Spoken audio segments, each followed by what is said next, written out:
భీష్ముడు ద్రోణాచార్యుణ్ణి పిలిచి, మనం ఈరోజు పెద్దగా కాంప్లెక్స్ వ్యూహాలేమి పన్నొద్దు, ఒక సింపుల్ వ్యూహంలో చక్రవ్యూహాన్ని పన్ను. భీష్ముడు చెప్పినట్టే ద్రోణాచార్యుల వారు ఒక చక్రవ్యూహాన్ని ఏర్పరిచారు. అది చూసి ధృష్టద్యుమ్నుడు, మనం ఇవాళ మకర వ్యూహాన్ని రచిద్దాం. పాండవులు ఒక వ్యూహాన్ని రచించారు, అదే మకర వ్యూహం.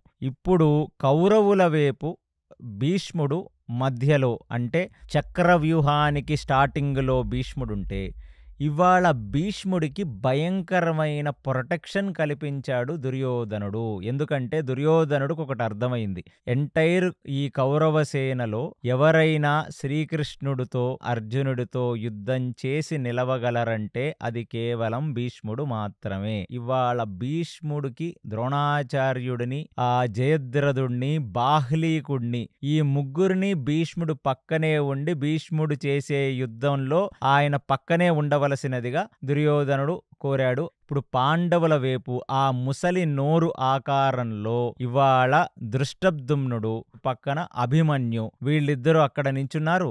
సాత్యకి వాళ్ళ వెనకాల నించున్నాడు.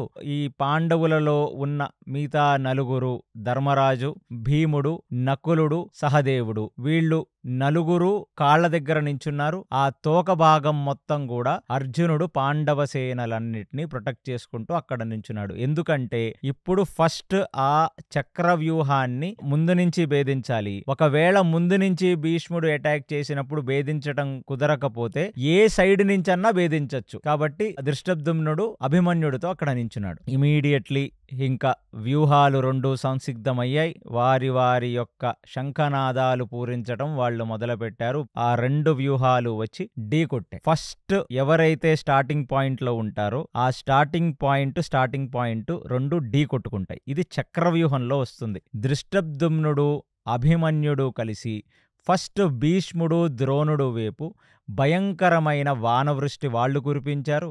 అలాగే భీష్ముడు, ద్రోణుడు, ఈ అభిమన్యుడు, సాత్యకి వైపు భీకరమైన వానవర్షాన్ని వాళ్ళు కురిపిస్తున్నారు.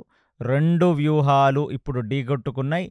ఏ వ్యూహంలోకి ఇంకొక వ్యూహం వెళ్ళలేకుండా ఆ పాయింట్లోనే ఆగిపోయి చాలాసేపు అభిమన్యుడు, ధృష్టద్యుమ్నుడు కలిసి ద్రోణాచార్య, బాహ్లీక, భీష్ములను వాళ్ళు అడ్డుకున్నారు అన్నట్టుగా మనకి 4th డే యుద్ధంలో చెప్తుంది.